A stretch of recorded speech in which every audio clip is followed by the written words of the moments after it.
So, what did you start off with Say Cheese doing? Did you immediately start off doing interviews, or like what did you do? Nah, man.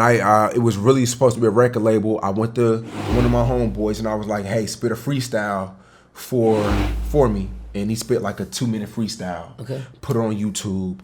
4 rappers wanted to be on it, and then I would go record those 4. I'll go to their hoods, record those 4 freestyle, and then 8 more people wanted to be on it. And I'm like, damn, I can't make this into a record label. Everybody want to be a part of it. Yeah. So I was like, I just made Say Cheese feel like it was theirs. I never held any, y'all can't be on it or y'all can't do it. At this time, I'm not charging to be on it at all. Like, I'm just like, yo, just if you got bars, let's see what you about. Yeah. And then it just spread.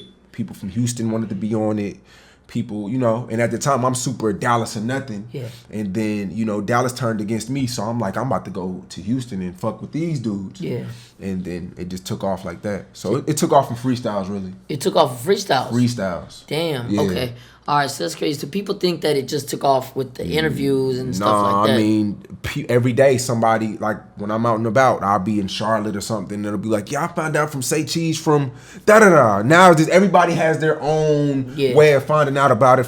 It may be a story from 2012 or last week, you know what I'm saying? Yeah. So everybody has but if you're not, if you weren't there to help see me build the foundation, it's just kind of like you don't know. You don't know. Yeah, exactly. Yeah. So then how did it transition into the interviews and things like that? Because I saw at one point you had a podcast too.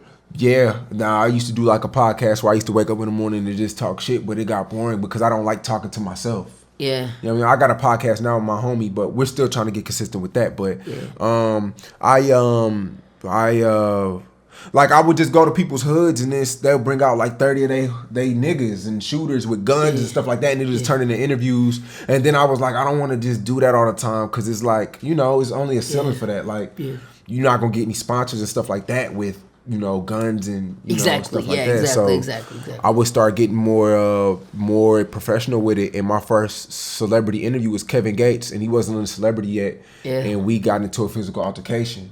Really? Yeah. So Can you talk about that? Yeah. To make a long story short, I had interviewed him. I didn't know about him at all. I didn't know nothing about Kevin Gates.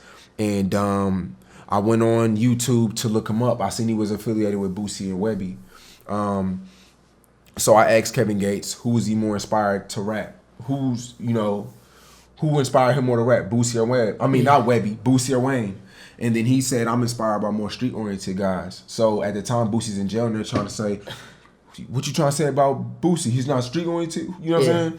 So Kevin Gates went back to Baton Rouge, and, I heard that he got checked about the interview. So Atlantic Records called me back 2 weeks later. They're like, hey, we want you to do a new interview with Kevin Gates. I'm like, why do y'all want me to do an interview with Kevin Gates? I just interviewed him a week ago. This was before you were even like big. This is before anything. And Atlantic Records called you. Atlantic Records called me. Damn. Yeah, okay. Atlantic Records was trying to get in touch with all the hottest interviewers in every city because he was on a press tour. Okay. Yeah, so they had referred him to me at the time. Okay. And then, so they was like, yeah, we want you to interview him again. And I'm like, why? And they're like, you sound like you did something wrong. You sound like you guilty. And I'm like, nah, all the comments on the video that I did are all like negative comments towards him. Yeah. So I was like, I'm cool. I'm good. So one day they hit me and they were like, yo, this was when Kevin Gates came back. He had a show.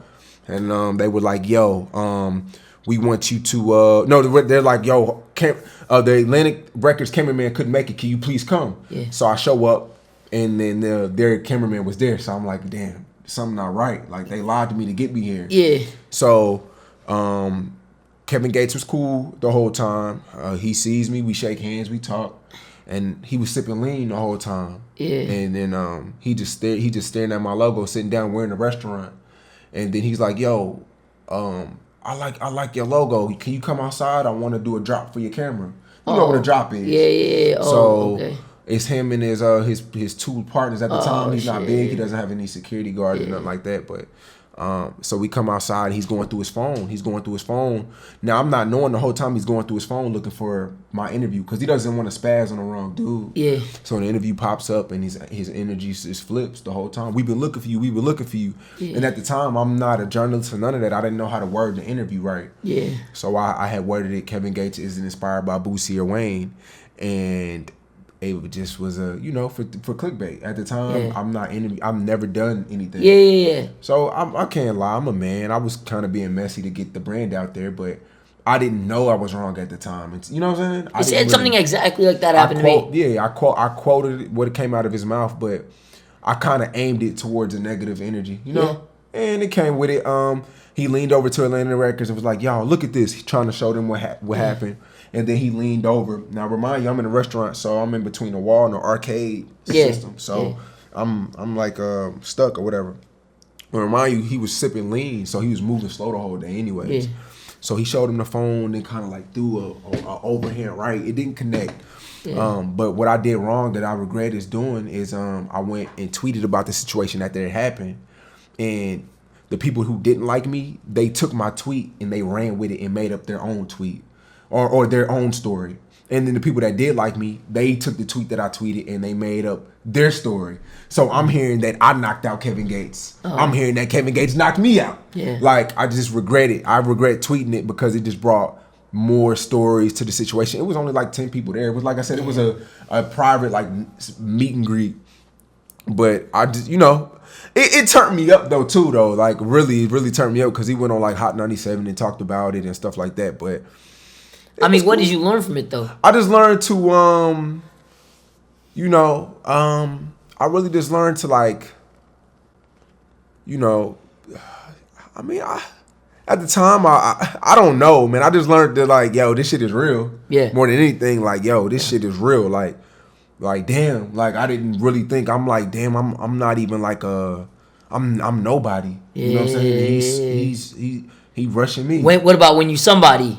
Yeah. So it's like, damn. Like, this shit could really get real. But I mean, like I said, I learned from the way you title things sometimes could bring like a bad energy to an interview because people are going to read the title and then go in feeling a certain type of way. Like honestly, like that happened with me and Hallelujah. He had a beef with a certain artist, you know who I'm talking about, and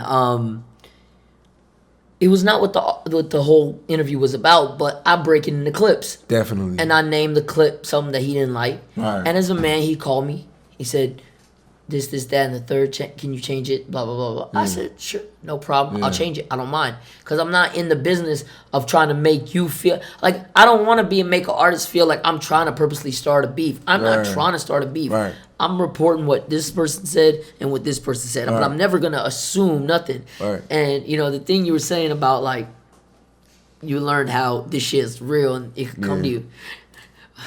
My mom... You have to be careful, okay? You are in a wheelchair. They will hit you. They will not give a goddamn if they do anything to you. Watch out what you say. I'm like, Mom, I really don't care. Like, if it happens, it happens. Right. I'm not gonna stop what I do. No, definitely, man. I'm not stopping nothing, man. Yeah. But it's a lot of these times these rappers they want that type of attention. You know what I'm saying? Like, but it's crazy.